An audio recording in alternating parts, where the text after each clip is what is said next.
Como utilizar o medidor de dióxido de carbono, CO2? Bom, primeiramente, como qualquer equipamento de medição, qualquer equipamento eletrônico, nós temos que tomar alguns cuidados. Não podemos expor esse equipamento à umidade, expor ele a produtos químicos, gases e vapores, expor eles a temperaturas excessivas, evitar quedas, impactos, né? Assim como evitar tocar a região dos sensores aqui com as mãos. Não colocar o medidor diretamente na fonte emissora de CO2, para que a gente não sature ou não danifique o sensor. E também, como o CO2 é um gás que a gente expele, né, na nossa expiração, né? Então a gente inspira, consome oxigênio e expira, né, CO2. Então a gente tem que fazer a medição com o equipamento longe do corpo para que a nossa respiração não afete as leituras. Tá? Para ligar o equipamento, simplesmente nós vamos pressionar aqui a tecla Power, que está escrito em vermelhinho, e soltar, já vai aparecer ali o nosso visor aceso. Para que eu possa começar a fazer as medições, tá, eu tenho que aguardar pelo menos 2 minutos para que o equipamento se estabilize, para que o sensor se estabilize. Tá? Eu não vou esperar aqui porque é só uma demonstração, mas para que as medições sejam válidas, tem que aguardar 2 minutos. Como eu estou gravando em um escritório fechado, uma sala pequena e fechada, e estou respirando aqui dentro, eu consumo oxigênio e o resultado da respiração é a produção de dióxido de carbono, de CO2. Então, por isso que eu já tenho aqui 1073 ppm. Tá? Então, esse ambiente aqui está com já um bocado, né, de dióxido de carbono. Tem pouca ventilação, então por isso que eu não consigo fazer uma troca satisfatória de ar. Tá? Então, já vai aparecer esse valor aqui na tela. Quando a gente liga o equipamento, lembrar que a gente tem que fazer isso num ambiente limpo, né? Numa área externa que não tenha nenhum contaminante, para que não tenha leituras falsas. Aqui em cima, então, eu tenho a marcação da quantidade de CO2 em ppm, né? Nesse instante 1110 ppm, e quanto mais eu ficar aqui, mais ficar respirando e falando, vai aumentando a concentração. Aqui embaixo eu vou ter duas medidas. 24,8 é temperatura, e 79,2, então aqui temperatura, né? E 79,2 a umidade relativa. Tá? Eu posso trocar aqui essas unidades de medida para Fahrenheit se eu quiser. Então, se eu apertar a tecla Unit aqui, olha lá, 76,7 graus e 79,2% de umidade relativa. Tá? Então, mas como a gente está no Brasil, né? Então a gente vai utilizar graus Celsius, 24,8 graus Celsius e 79,2% de umidade relativa. Esse equipamento também ele pode fazer a medição da temperatura do bulbo úmido e do ponto de orvalho, ou do ponto de condensação. Como é que eu faço isso? Eu vou simplesmente aqui, ó, pressionar a tecla Mode. Tá?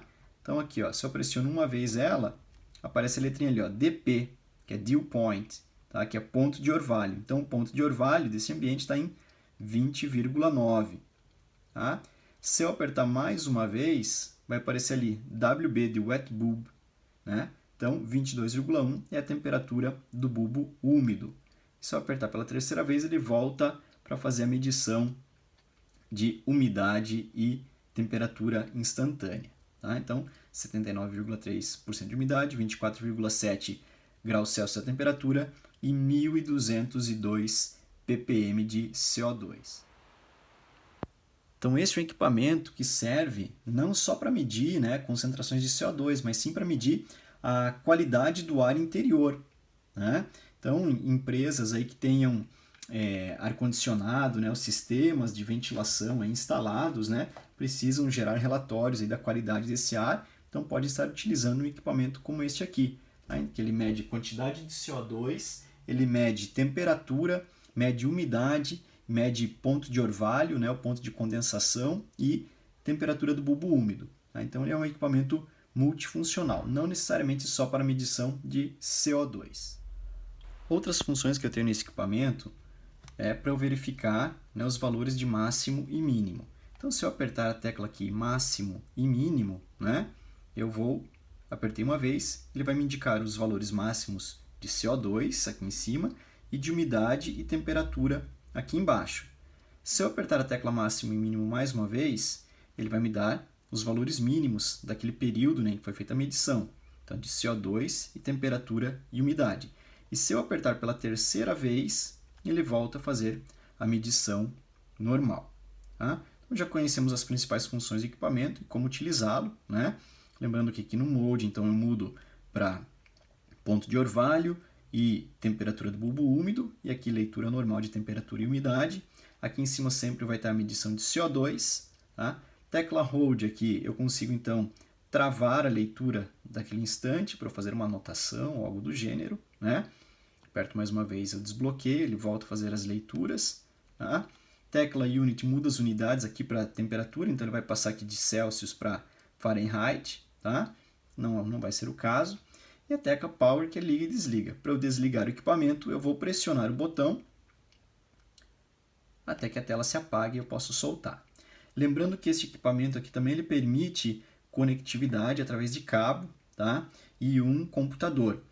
Ele não faz armazenamento de dados dentro dele, porém, se eu estiver com ele conectado a um notebook ou um computador, eu consigo ir gravando essas medições no aplicativo que acompanha, no software, né, que acompanha o equipamento. Então ele precisa estar conectado ao computador e ligado para que sejam geradas, né, essas medições e esteja sendo gravado no software. De outra forma, ele não armazena na memória. Né? Se eu tiver sem o cabo nele aqui, se eu estiver em campo só com equipamento, ele não vai fazer armazenamento na memória, apenas as leituras instantâneas ali.